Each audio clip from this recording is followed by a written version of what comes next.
created my own little algorithms to do one thing or another, like disease states, a mortality algorithm. And I think you will have a whole levels of robotics, that humanoid robots or non-humanoid robots, whatever the case is. But the one that I really gravitated towards was Alteryx. Low code, no code, business intelligence stuff, data science, machine learning, things like that. Audio, or text, and then there's big metaverse buzz. Everybody knows the metaverse. Another week of AI.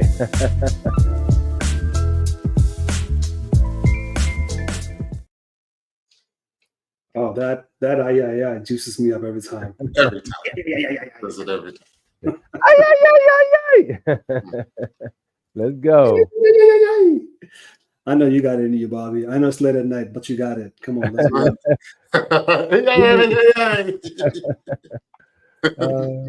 Okay, we got it over with. No, we've been doing this podcast for a long time, and we have a core mission here to get the military community to really pay attention to what's happening in the AI space. And I understand, just like me, I have no time to pay attention to other things.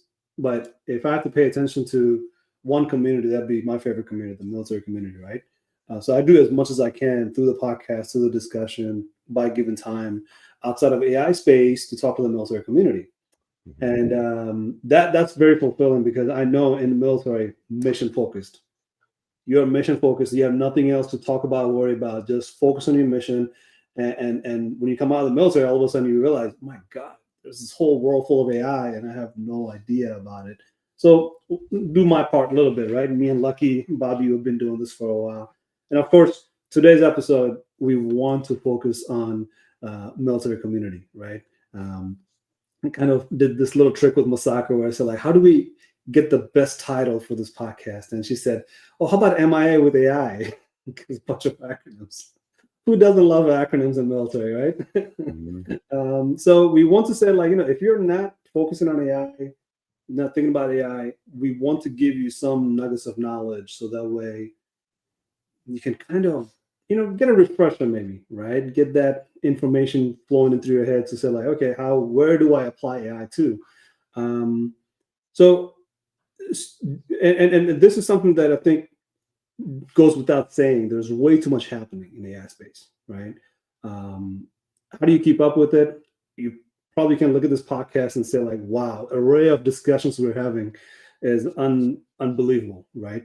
Last few episodes, we just talked about the why of just the parents, right? We talked about, like, danger of the kids using AI, and how the parents have to be vigilant, how the parents have to have some ability to ask those questions to get the information out of the kids, because kids and parents, they speak two different languages as it is. Now you put AI in the middle, all of a sudden kids are not really discussing anything with their parents because it's technological, right? So technological field advances, parents are falling behind, the kids are getting advanced. So I think we've narrated through a digital refugee and a digital migrant and digital native concept, right? So just in a few episodes, you can see the spectrum of conversations we're having, right? And I'm very thankful that I have subject matter experts like Bobby, right? Army veteran, Army Reserve. I can say a whole lot of things that he's done, but some of them are probably not mentionable in public. And of course, I have my cybersecurity guru, Lucky, just an amazing instructor. So we are doing what we do very well, I would say. Right? At least I tell myself, I do it very well, don't I, Bobby? Oh, excellent. You're the best. We try to educate, but we fail at educating until we get people to get curious, right? And that's what I learned from Bobby. It's not about educating. It's about making them curious, have them ask more questions than they first started. So this first part of the conversation, I think we're going to talk about what's latest in our neck of the woods about AI, right? So let me go around the screen here. Bobby, what are you thinking about AI this week? Because I know things are changing so dramatically. It's a huge thing for me is understanding AI in the workforce. For service members, what does that mean? A lot of the tools that they use to change. a lot of the specialties that people train and grow and execute in have changed. So we've moved from the previous algorithm decision support tools, or DSTs, into real AI-based stuff that can give you a lot of information in a short amount of time for decision support. So everything from military intelligence to logistics to command and control systems, all of the above, healthcare. There are major initiatives across all of the services, touching pretty much every field. So what does that mean for the service member now? And what does it mean when you get out? How does that translate when you get out, right? Or what's the crosswalk for that? So it's important that we understand what the tools are, how they work, and then how can they be applied in the civilian sector? Because ultimately, no one stays in the military past a certain age or, past a certain retirement date. So how do I take those skills that I've learned and in real time apply them to what's going on in the real world? And that really comes down to understanding the underlying technologies and mastering the core skill set, and then it translates from place to place to place. Yeah. What are you thinking, Lucky, for AI space careers? Well, it just, there's, like you said, there's a lot of change within AI, and how I think the pressure a few years ago was, how do we make AI work for us? And now we have all these use cases where it's working for us, and we found areas where there is data that can help us make decisions, and so a big part of it has been the growth of AI in the past 3 years with like ChatGPT, and then how do we leverage that kind of stuff for our day-to-day, or generative AI, or data. And we start getting into things that are more or less in front of us, like data science and how decisions we make because of data. For example, we talked about our kids a little bit, and the fact that they're digital natives. I outside of careers, we need to be able to teach our kids that data, analytics, and AI all work hand in hand. And then the more we can train and teach our kids, everything that we do, whenever we click on something, is feeding the algorithm. Then, maybe without getting into privacy, we can teach our kids to be able to understand how to be safer online, and then even that, add to our careers. How can AI help us secure or create security around us? So, AI versus AI type stuff. So, it's a changing world. Yeah. I mean, speaking of military guys transitioning out of military, it's a village that you're leaving to go to another village. I mean, that's how it feels. Mm-hmm. Some people will say, "Well, I left the base and I still work in the base commissary." Well, no, you actually left the village mentally, right? It's not a physical village anymore. It's a uniform. As soon as you take it off, you're in a whole nother group of people, right? So you can go for DoD contract, you can go for trucking, you can go for project management, and you can go be a CEO, solopreneur, entrepreneur, or you can go work for one of those government contracting, DIBs, right? Defense Industrial Base. It's a different village, and these villages all operate differently with different missions and different focuses, right? So speaking of a village, it takes a village to raise a child. It takes a village to have a good military, right? Good weapons training, good training in how use of force applies, and all sorts of tools that you need, to be trained in the tank. I don't know, tank, for example, like chains on a tank. What happens to that? Somebody has to put it together at the end of the day, right? So you have all sorts of ways to raise and train individuals, and they don't happen overnight. So with AI, one of the things that a lot of people don't have insight about, because you said data analytics piece, is that it literally took a village of people to raise that AI in the form that you are seeing it today. Mm-hmm. So that DST, that decision science capability, that decision making, augmenting your decisions, this system was not mature on day one. It's a poor system that was delivered to a certain amount of people, and those certain amount of people raised it over time, and it expanded to something you call ChatGPT today, right? So these AI systems are really being built behind the scene as we speak, right? So one of the reasons it's really hard to keep up with AI newsfeed is because there's so many AIs coming out repeatedly, right? This week, you can talk about A2A protocol, which is agent-to-agent protocol, which is a massive shift in what they've been talking about for AI for 3 years now, right? Since ChatGPT. But if we know anything about AI 10 years back, this was a fiction. This was something that everybody said it's almost impossible to do because we don't have the hardware for it. So behind the scenes, you're getting this hardware delivered. Behind the scenes, you're getting this data that are trained. Behind the scenes, they're eliminating all sorts of software to make this software work, right? This coding and programming, and then machine learning. All these little tools are coming together, and careers are shifting. Well, I'm not going to get into that because I got somebody from my military community to come and present the military community. A good guy, very knowledgeable guy. I'm going to have him discuss his career paths because his careers are going to dramatically shift. Not that it hasn't already.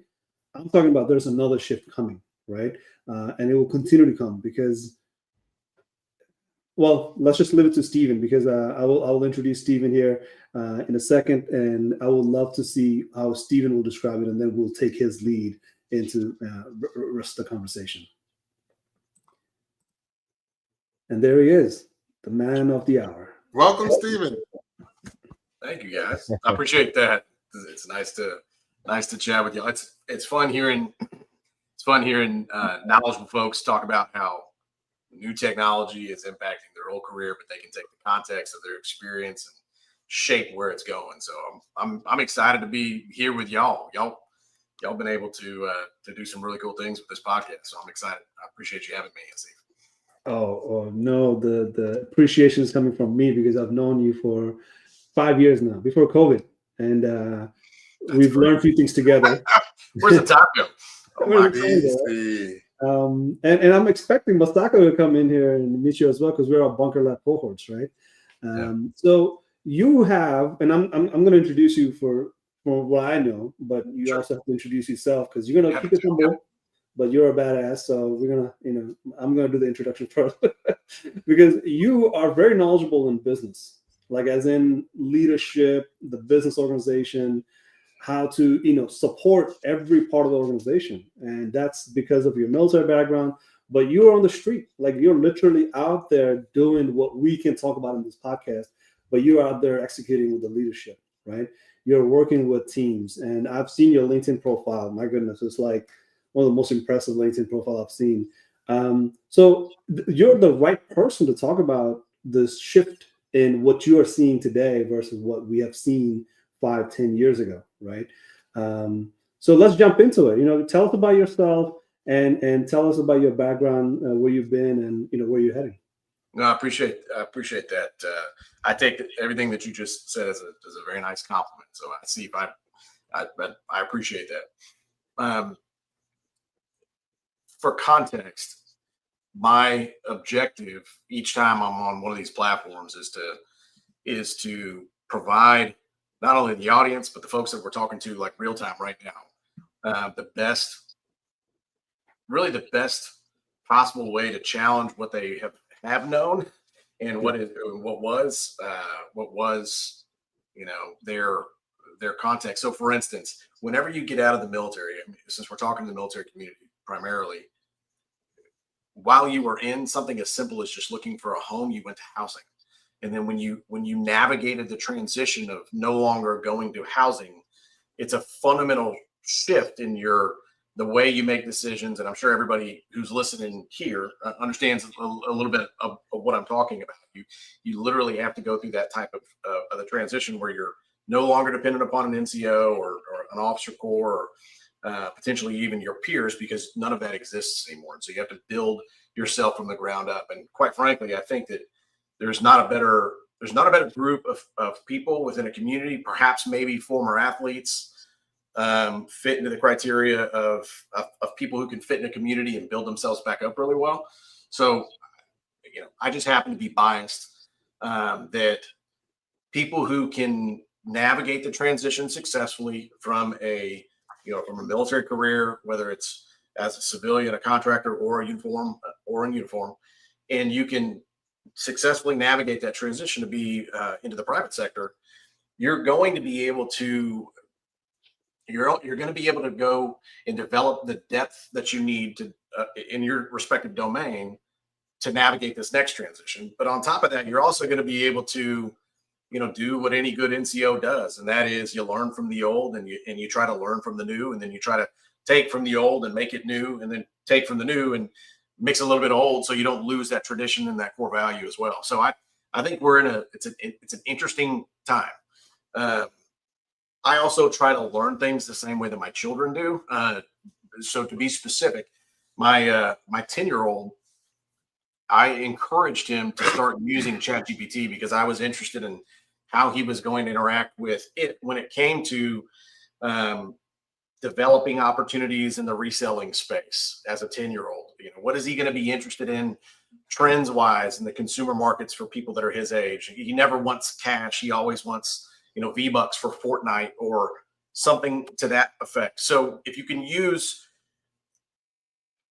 tools like ChatGPT or Copilot or any other type of generative AI application that gives you the user interface necessary to go interact with the models, you're going to run into some situations where people are going to work with it differently. And so that's not new news to this particular crew. I think that teams all perform that way. I don't want an offensive lineman out there catching passes. I don't want a wide receiver come in there trying to do a crackdown block on the backside for, if we're doing a pulling guard. I don't want that guy out there. DK Metcalf can go catch touchdown passes 60 yards down the field.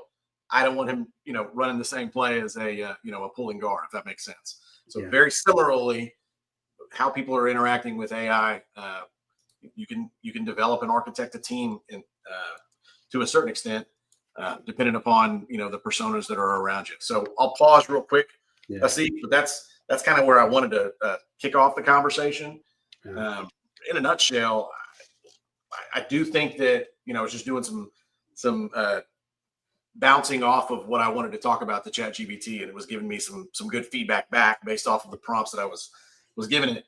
And AI hasn't, it's been around for a very long time. So it's not like this is new.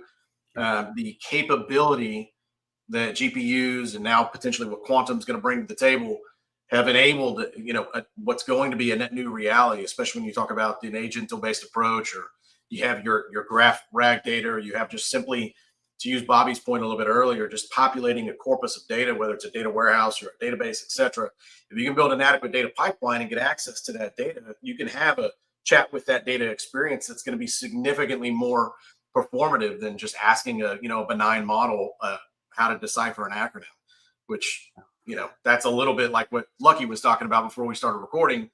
That domain expertise at 20 to 30 years, what exists between somebody's ears, like that needs to be downloaded in a way into some sort of corpus where you can have that chat with experience, and then use that to essentially base how your graph or your matrix is set up, so you can have an adequate agental based approach. Again, I said I would stop and pause. That was 4 minutes ago, so I'll shut up for a second. No, I think this is like, look, you can have all the interest in the world, but your interest now relies on AI. I'm sorry to say that so brashly, but that's how I feel. Like, if you have any interest, you have to incorporate the AI to it. It's just not about career anymore, right? Career is one thing; it pays you a bill, right? But you want to be out in the wilderness for a few days. You want to go ask ChatGPT how to do your wilderness stuff. Because you're not going to have ChatGPT for 3 days, so you get all the knowledge refreshed in your head. Because that's the just-in-time training, on-demand training that we probably didn't have 10, 15 years ago. Because Google is not a great friend if you just want to get like a refresher on what it is that you need to know. But a website is very limited as far as what it can tell you. So what Lucky just mentioned earlier before the conversation started is a knowledge management, a KM piece. Super important topic. We've been talking about this for hundreds of years, but it's not possible. And it's not possible as of, well, now that we have AI, is it possible now? Well, we only way to find out is to do it, right? Because knowledge management, another word for it is data management. Manage the data properly, like you said, the pipeline, right? Everybody's a plumber these days. Everybody's going to the pipeline looking for data. If there's no data, get out and go find another pipeline, right? And bring that pipeline in and see how you can make that ETL happen, right? So we call you're right on target with that, buddy. Asif, I call it, speaking SFNEs, the way that SAP and their transactional databases and ERPs contextualize data. I mean, unless you can speak it, it's like how do you make sense of that corpus? And you have to have somebody well versed in the systems. We're running into this a little bit in the business world when folks are talking about migrating from an existing on-prem infrastructure to something that is more cloud native, right? So if you have cloud native capability, then essentially you can leverage all the tools and goodness of things like Azure or AWS or GCP, Oracle, you name it. But the goodness that exists there, it's difficult to replicate, and you don't want to just lift and shift into the cloud. Maybe that's the right way to do it in the beginning, but you also want to break apart different pieces and go through, okay, well, if I had a SQL database on-prem, do I need to do any type of transformations with SSIS or SSRS? And what needs to be translated? Can I use ADF? Well, I mean, you're talking about a custom fit use case where if you don't have the domain expertise or the knowledge, you can hit a corpus or a model like 4.0 or GPT-4 Turbo, or even some of the newer models that are small, and give it some context and ask for the right way to prompt it. And you can develop, a very succinct project project roadmap. And, I feel like to a certain extent, when you talk about the military, like I was chatting with ChatGPT a little bit about, the way that the human in the loop supervisor, like I thought it was fascinating the way that it would say, there's a human in the loop supervisor need in safety critical or national security AI systems. Humans must oversee and intervene where needed. Well, that's exactly like sending your troops or your Marines out to the field and not having a corporal with them. It's like a whole bunch of junior Marines are going to go out there and we're going to successfully operate a range without range safety officers. It's like, no. You got to think about this and treat the individuals like, okay, if I have an individual, how can I create an agent, potentially have that agent behave like the way that this individual is supposed to be trained, and then have that agent give you context on how to adjust your plan before you go do the field exercise. Does that make sense? So you're saying that we're going to have a GO officers and we're going to have a bunch of enlisted agents.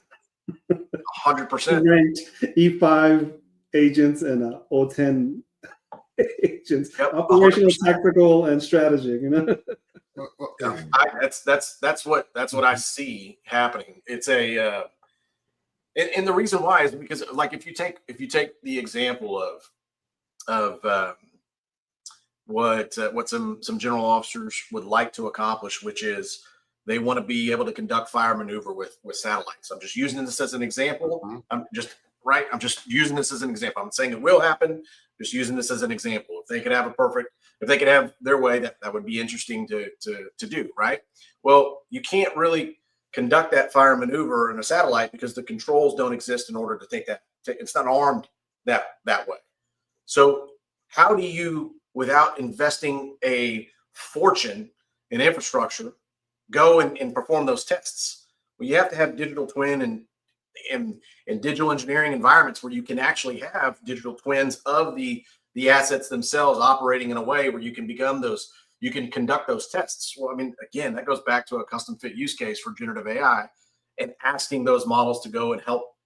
When I say those models, I'm talking about engaging with those models responsibly in a contained resource group in the corpus of data using, managed customer keys and access to people who are significantly better at this, like Lucky is on the security side than I am. I'm just a knuckle dragging Marine who has some good ideas from time to time, and most of them are bad, and I'm told often that they are, so that's fine. But I'm just simply stating that those things, you can have the input from all those subject matter experts to go and architect your project plan, but you need it's like Xbox has done this for how long now? I mean, we've been playing video games. Why not have a real world scenario where you can identify different COAs using these resources that are available to us now, fueled by GPU capability? So you're the knuckle-dragging Marine that said the word digital twin. I bow down to you for that. You said the word digital twin. So we all love you forever now. So Bobby, Bobby, what's your thoughts going through your head? Because he's hitting on some points that might sound technical to people, but it's easily graspable, right? Like even if you don't know what GPU is, you can kind of imagine it's a hardware that enables things, right? Exactly. So yeah, I think Stephen is hitting that point. But I think he's trained. He's a trained Marine that's hitting those right points. So, what do you think, Bobby? No, I think that, Stephen, thank you for that. You've touched on some very important things. As humans, we've forgotten the value that we add, and that if we use a tool properly, it can help us. If we become dependent on it in a way that's unhealthy, it can hurt us. If you found me in the middle of the woods and told me, give me 10 telephone numbers of people who can help you, I could not, where I used to remember tons of telephone numbers. So as we look at artificial intelligence or any tool, right, we still want to maintain neuroplasticity. I'm no neuroscience, but I know that if you don't use it, you lose it. So for example, understanding that artificial intelligence is not going to do all the thinking for you, because you bring things to the table. Think of it as the guide on the side. You should be pushing your AI to help you shape better solutions, not just to give me a solution, right? What AI doesn't know is the art piece of it. They said military science is now, you go a lot of places, they call it military art, because it is both a science and an art, how you apply it, right? So you and I both play chess, but we do not play chess equally. You will probably beat me. Facts, right? So we both understand the rules, but how and when we apply the rules. So I say, like when I teach, I start off with, when the advanced group, I start off with AI as the tool that they use for various subjects, where they get an answer. And I was like, great. Now, the problem in a lot of universities was they're using AI. No, the professors need to update on how they teach and what they're expecting of students. And here's your AI answer. Now I need you to go make it better. Find the flaws. Find how what it told you is a starting point, not an ending point. Push it. If you're going to spend money on these tokens, make it count. Right? So those are the kind of things I say as we move forward. And Stephen, I think you're right on point. Thank you so much for that. For sure. You're right. You're right. There is one thing that I am concerned about, to be honest with you. If I'm as younger folks' brains develop, there's this concern that the overall reliance on, for instance, just not being bored or avoiding boredom, jumping right to a cell phone. I mean, that's going to be at scale when you talk about folks who aren't adequately preparing their children for the risks associated with relying on AI to generate the answers, as opposed to how much value each one of us learn from doing things incorrectly. You really don't learn what you need to learn by doing things right all the time. I call it like the value of the dissenting voice in the room, somebody who's going to be disagreeable in a way without being, a jerk about it. Maybe they are. Either way, there's value in that. I don't necessarily agree with your point, or I don't know if I see it the same way you do. It's the same thing as learning to do something incorrectly, and then the context that you get from thinking through why that didn't happen. You're almost robbed of it if you're given the answers ahead of time.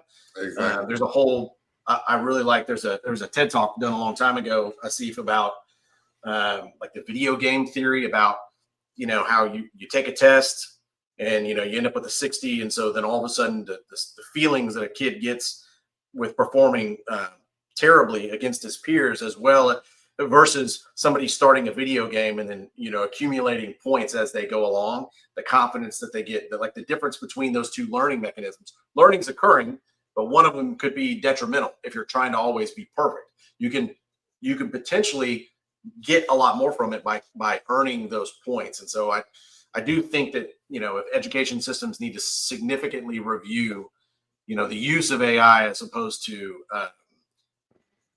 for their students, if that makes sense. Yeah, the learning that happens in the journey, right? and you realize that it was never the destination. It was always about the journey. 100%. So how do we bring that into the future using a logic-based system to ask it to help us with our creativity? So those are really important things to help us enhance our ethics, right? Because of the way the design of neural networks are mimicked after our own, but we got our own challenges as a species, right?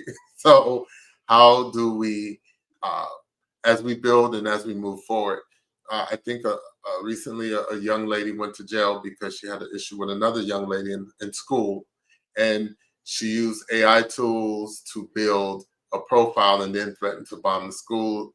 The young lady she framed, and we're talking middle school, went to jail. Luckily, the police cybersecurity people were smart enough when they were doing all their digital forensics to figure out some things don't align, and the chances that this girl had intentionally made these mistakes, the person who they thought did the crime made them dig deeper. But what if they purely used AI-based tools and be like, this is your person, send her to jail? So, Lucky, what are you thinking? I know this is your favorite topic. We all there's just so many things that I want to. Yeah, I agree, Stephen. You are spot on. I believe that learning should be somewhat painful. There should be some scarring. You need to fail a dozen times before you get it right once, and then when you get it right that one time, okay, the lights come on, and now you've figured something out. And life is a journey, and you learn from just making mistakes. And then we're robbing people, like, say for example, and we talked about this before in another podcast. I instruct in teaching different languages, and back in the day, people would get frustrated. It was scary, and then all of a sudden, when you get to it and you get to work, all of a sudden it's not so scary. Then you develop that you're trust and you're comfortable with the language. Well, now Chat GPT is going to say, yeah, I got it all for you, and then at some point we're going to, like you said, we're going to become reliant upon these different mechanisms, and we're not going to have our own way of being able to delineate or work in these areas, because we've been so dependent on AI. And I'll give you one example. You guys remember back in the day, before you started a road trip, what would you do? We brought this up. I would stop at Walmart and get a Mapsco, right? And all of us would start to kind of figure out which way we're going to go. And then that would take about 20, 30 minutes of your trip before, or sometime before you left, you had one in your car from the previous trip, but you figure out, okay, this is the direction we're going to go to get where we're going to get from, family vacation, Florida, California, wherever, Chicago. Now, we have phones, and that GPS just guides us. But now, if I talk to kids now that are learning to drive, they'll never learn to just drive without something telling them where to go. And what is that? It's like, okay, I know where I'm going, but kids nowadays, they have no clue. They're so reliant, and honestly, some of us, we have too. We so reliant on the GPS device, the AI behind it, that just guides. But we just gave up the keys and said, just take us. Well, that's small use case could now be, AI is going to provide that service across many different areas. And the kids now that are, I worry about kids because I'm a father, and they're going to become so reliant upon these different mechanisms that they won't ever be able to be creative in some fashion, because they've been given everything. And I think that's a detriment to our, the kids that we're doing now. But AI is definitely, if we use AI for data science, it can transform, the careers, people, create new jobs, change the way we do things, improve, augment the way we can provide services, provides answers faster. But, because we're having such speed, is it a detriment to, another generation? And so I love AI, but we need to be able to keep and, have that human in the loop and be able to say, okay,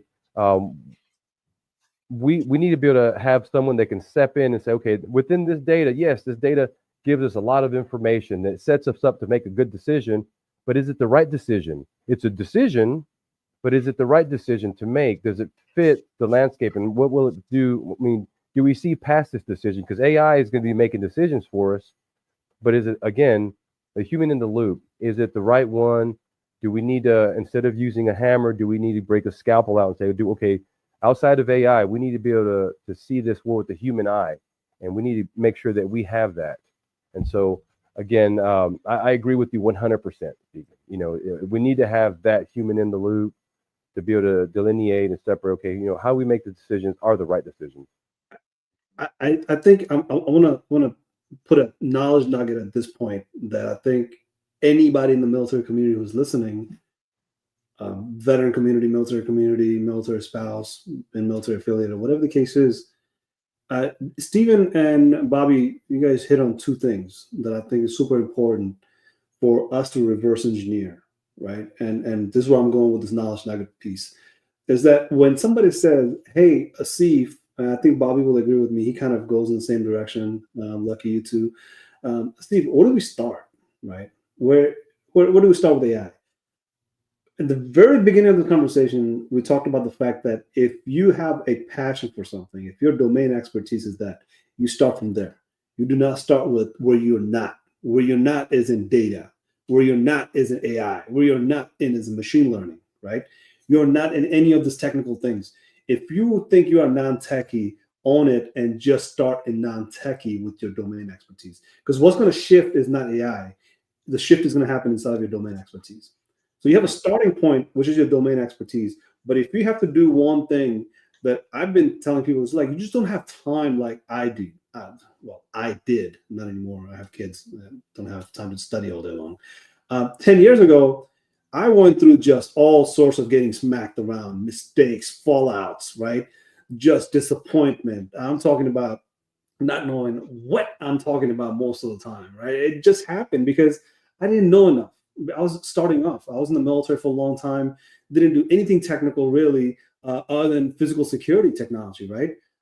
So I come out, I'm just like, yeah, I can do ethical hacking. That's fine, right? Because it's pretty much the same thing I did in the military. I stopped people from penetrating into the base.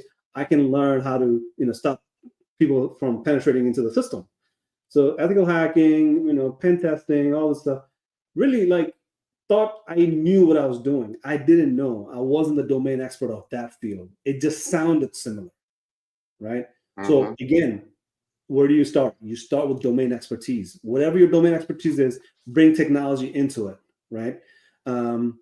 And then think of these 3 steps, which I think I used to say 2, but I'm going to add the 3rd piece today because Stephen hit the digital twin into the ballpark, right? Because I always said, you're going to have to jump in advanced. Don't jump in thinking like I'm going to stubborn little by little. No, I'm going to dare you to do something that you probably will appreciate me because you're going to save yourself 10 years into your journey, right? One is digital twin.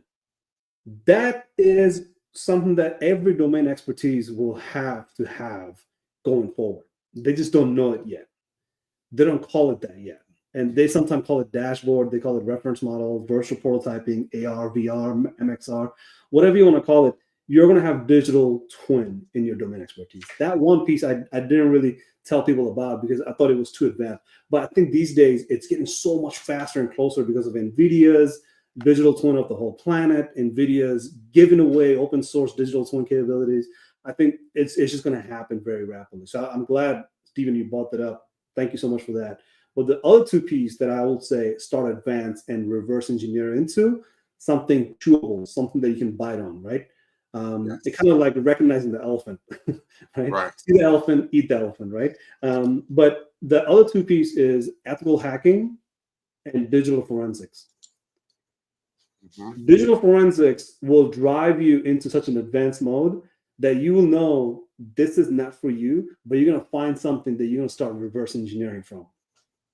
And as somebody who's thinking about a career into AI, I don't think you want a career into AI. You just want to hold on to your domain expertise and build your career with AI for your domain expertise. Right. But unless you're jumping in, that's fine. That's fine. I'm not saying anything about that. I'm just saying don't feel intimidated by AI, because curiosity brings you closer, where fear takes you further away, right? So if you want to get curious, look into these 3 topics: digital twin, digital forensics, and ethical hacking. Because when you're hacking, you will know the value of data. If you're thinking about hacking, you will know the value of data, because the hackers, why would a hacker spend 400 hours, 4,000 hours trying to hack into your system? What's so valuable about your data? You don't see it, but if you know one thing about ethical hackers, they're looking for aggregation of data. And once you see the picture where your data fits into the aggregation, you get a picture about your data that you're like, I got to protect this like it's my kid, because that's my data portfolio that's going to turn into $1 billion enterprise in coming decades, right? Ethical hackers are looking for your data so they can aggregate with other data, one piece, but you can reverse engineer something chewable, something that you can personalize for your domain expertise. The other piece of it is the digital forensics. Now, I was not particularly a fan of digital forensics, because I'm trying to prevent attack, I'm not trying to figure out what would happen with the attack. But this is my favorite, because I got so wrapped up in digital forensics that I was just like, forget Linux, forget ethical hacking, I'm just going to digital forensics. So based on digital forensics, you understand what does it take to run not an AI system, just a plain boring IT system that just says, here's an email, do you want to read it? Right? Plain boring AI system, an IT system. And you can look from digital forensics perspective and say, piece by piece, each zeros and ones, how did it get to that email? Mhm. Digital forensics is such an intricate process of understanding that I bet you, I guarantee you're going to find something in digital forensics that's going to catch your attention. And you're going to say, my domain expertise doesn't have that. I'm going to take this piece and add that to my domain expertise. Now, this is why I'm getting very excited about talking about this thing, because I have found so many things that got me so excited about digital forensics, because I don't know anything about digital forensics, but I know enough to say, I love semiconductor chips. Right? Part of the digital forensics was to look through the hardware and find layers of burn in hardwares, and say, what's happening here? Why did this piece get burned? What happened? You're trying to understand what happened to the electronic device. I loved it, because you realize what does it mean to put electricity through a hardware, and what are the volts doing inside the hardware. I didn't know anything about that until I did digital forensics, right? So digital forensics, your ethical hacking, these are advanced, but I think if you start with advanced, you save a lot of time as you reverse engineer into something biteable, chewable, something that you can say, this slim piece of information here, I want to take this and I want to own this one, right? I'm not a techie, but if I have to learn anything technological, I want to learn something here, right? And then bring that back to my domain expertise. And digital twin, my God, Stephen, we can talk hours and days about digital twin, because it's as applicable as AI is, right? It's as wide as the spectrum of data. But I will let you risk it, and maybe you can talk about something like that. But I think we're capturing a picture here where we are. But what we need to talk about is the fact that the careers, the way we do our day-to-day operation, like you said, your kids are using ChatGPT. What's going to happen to the workspace?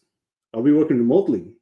Are we working remotely as in I sit on the dock and I drive that ship that is thousands of miles away?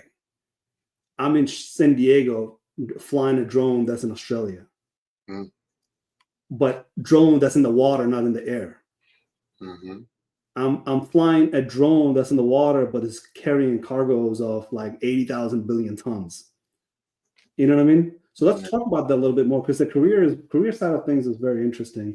What's your thought on that, Stephen?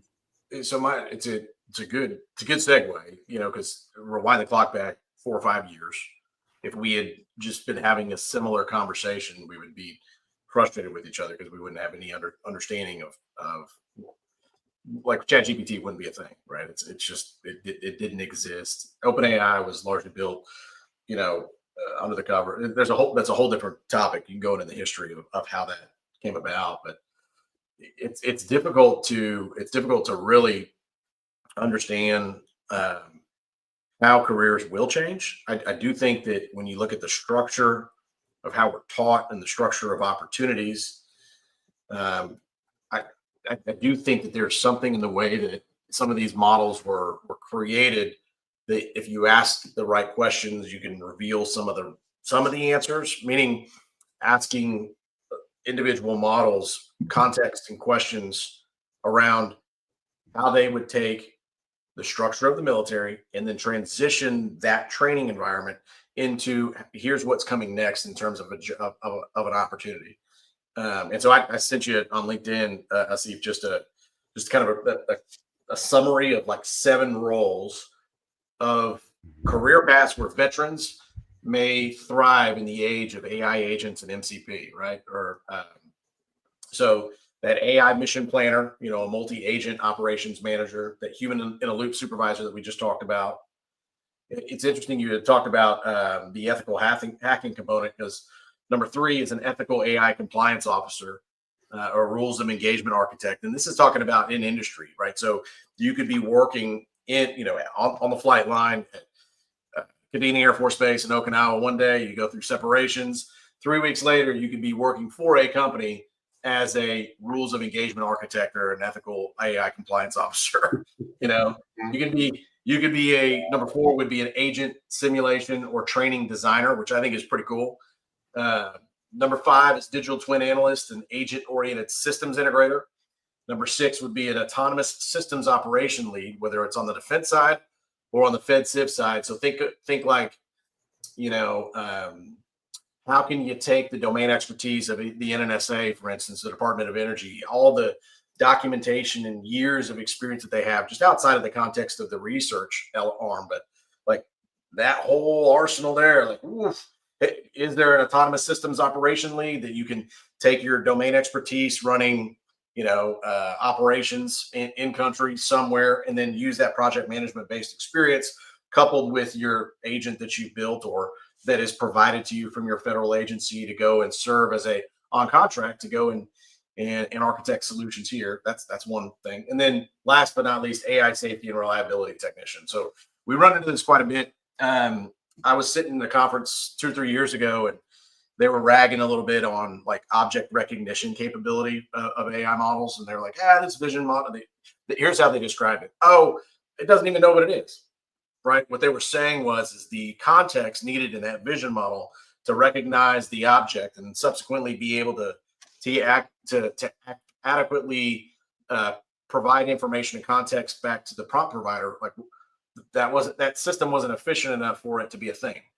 Well, now it is. And not only is it a thing, there are phenomenal platforms out there that can use either existing images or they can use the DALL-E model like a synthetic. So synthetic AI, they have a platform called Rake where they can do surveillance. And Bobby, shut your ears off just for a second if this scares you, just because military and government, it can use geospatial data, it can use object recognition, but it can also use your prompts to create an AI generated image to then go and search for that image in its satellite imagery. Like it's fascinating, like the way that things have advanced. But the power that an individual, like the power of an individual using a tool like that ethically and for law enforcement and or to assist in the execution of a mission or exercise, super powerful. And it absolutely is impacting mission planning at scale right now. Yeah, I think that what you said is key as far as understanding how tools affect us, and we're supposed to take the knowledge away from it, not it to be our body of knowledge. A younger version of me that calls me dad was in the 82nd Airborne, and he got an award for taking a small element and basically capturing a huge element, right? And I was like, well, congratulations, son. That's pretty great. And he's like, no, it's not great. And I was like, well, explain. And he was telling me how he was embarrassed. He was embarrassed for the general that gave him the award. He was embarrassed for his commander. He said, if these old people had a decent score of Call of Duty, they'd have seen exactly what I was doing. I didn't even think it was work because it was so, you know. I was like, what?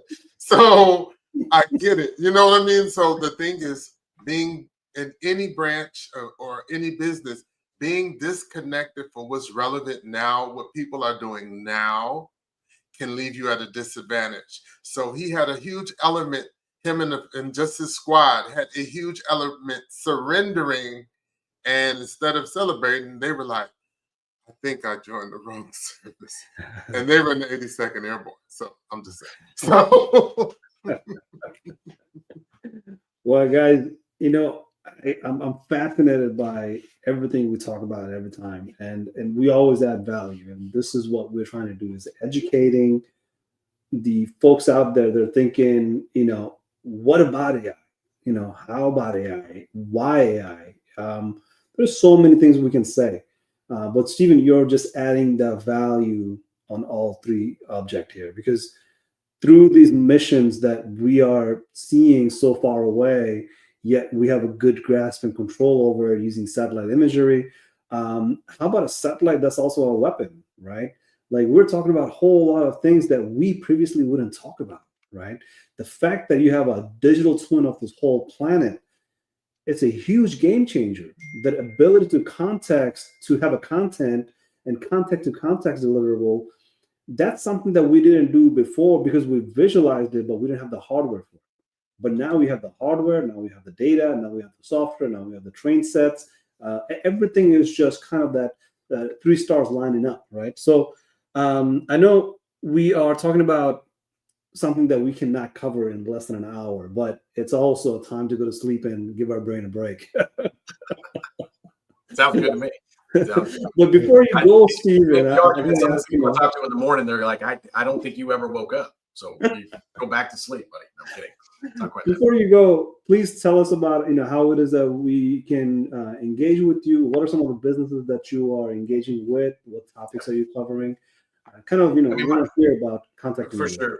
Yeah, absolutely, Asif. So anybody that's listening to this podcast, first of all, you got to subscribe. So if you're not subscribed yet, you're in the wrong. Don't use an agent to try to go write your review. Go to Apple, press follow, subscribe. Asif probably is savvy enough to where you can, has a Patreon set up to where he's got some money, received some, donate some $5. If you learn something from this episode, go back and write the review and say, here's what I learned. And thank you, Asif. Your price of admission was simply just to leave that review. So go and follow him. And if you're listening to this podcast, reach out to him. He knows how to get in touch with me. He can hit me up anytime. Like, I'm on LinkedIn. I can tell you right now, the amount of LinkedIn messages I get, I am the worst LinkedIn mailbox messenger person. I'm awful at it. So it sounds like a job for an agent, right? So I just haven't taken the time to ask GPT to go build it and then hit my email inbox yet. But that's the best way to get in touch with me, unfortunately. It's Stephen : so just like the body part, COLON. And then you can go on LinkedIn, and that's the best way to get in touch with me. I work with, in my W-2, I work with the public sector at the moment.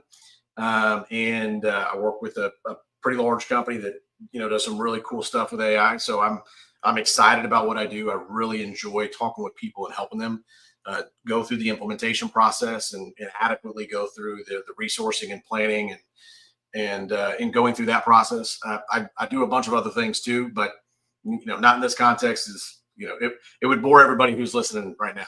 The coolest thing that I get to do is I get to talk to people about stuff that I barely understood a few years ago, and it's really fun to go through the implementation phase. And you're the shining example of what a knuckle dragging Marine can do, right? Is that right? I'm Knuckle Dragon Marine, dude. I'm 100% that. That's exactly what I am. Your podcast, is that what's going on with the podcast? So we stopped producing episodes in 2023. Knucklehead podcast. We actually just decided to set sail. We had opened a studio here in Rockwall for the production agency that I own, like a Knucklehead Media Group. Knucklehead Media Group went through a transition where we provided some consulting services for companies who were using content to go and scale their businesses through podcasts. We call that bringing dead leads to life through podcasting. So we still operate a small consultancy that helps with, like, when you think of digital media, just a lot of those things that AI, quite frankly, is doing a better job at scale than some other designers at the moment. So we still do some small level engagements for small to medium sized businesses when it comes to consulting, specifically in that realm. But yeah, we produced almost 200 episodes for Knucklehead Podcast. Loved it. Had some incredible guests. One of my favorite podcasts was just listening to Dave Burke, he works for Jocko Willenick at the Echelon Front office. He did like an OODA loop process where he just did a little mini OODA loop in the podcast. So I sat there, I think I got in like 5 words that entire podcast. I just was like, all right, Dave, OODA loop, go. And it was amazing. It was like one of the coolest ones. So if you want to listen to that one's cool. They're still out there. You can go listen to them and subscribe on a bunch. And then we produced a bunch of different other podcasts for companies, and those are really cool. I've had an opportunity to work with some really incredible people and some talented individuals. I couldn't be happier. I'm so fortunate to work with the people I get to work with. It's pretty amazing. So, well, Stephen, it's the same here. I get to hang out with you for a little bit, and it's been a lightning moment for me. Bobby and Lucky, any departing thoughts? Bobby? I'm just thank you so much, Stephen, for all that you've done to move the community forward and to just really be an example of what the possibilities are, right? And I encourage everyone to be your own advocate, right? Don't be afraid to make mistakes. Get out there, try things, and before you know it, you'll find where you actually belong in this digital landscape. So, that's good. That's a good summary, for sure. That was a great story about your son, too, man. That's awesome. That motivates me. Yeah, no. We need more knuckle dragon Marines like you, my friend. In this space, we need more like you to be able to talk to the other guys out there to say, you know what, we can do this. That's right. There's people get stuck, fear what the other side is. And to have somebody that can just say, hey, man, and just reach out and say, hey, look, it's not that bad. Here, let me show you. And then be able to communicate that. I mean, you're the man. Thank you for today, Stephen. And I'd like to be able to have you on again and be able to go a little bit further into some of these roles. I know people would be interested in and understanding more, because right now, we're just spouting out, acronyms and jobs and roles, but to be able to break it down a little bit more and say, hey, this is, again, it's not that scary, and we need more knuckle dragging Marines to get there and say, okay, this is how it works and how it really works, because it can be scary, but it's not. We just need someone to say, hey, look, just come to the other side. Oz, he was behind the curtain. He's just a little guy. It's not scary. We can all get this done. So thank you, Stephen. So long as it's within the cybersecurity guardrails that you provide, Lucky, right? It's like you can't do anything without passing the cybersecurity folks and like, oh, are we good? We're good. We're good. Okay, we're not good. We'll stop. We'll go back to go. We'll pay the $200 or whatever the fine. I'm kidding, but no, I'm teasing you a little bit. That's awesome. Y'all are very gracious. Y'all give me way too many compliments. My wife is going to make my head go like right back down. That's the job. That's the job. That's the job. Right. 100%. 100%. Well, I appreciate you. Keep you grounded. I really appreciate it. Happy to come back anytime. Lucky. Until next time. Ay. Hey,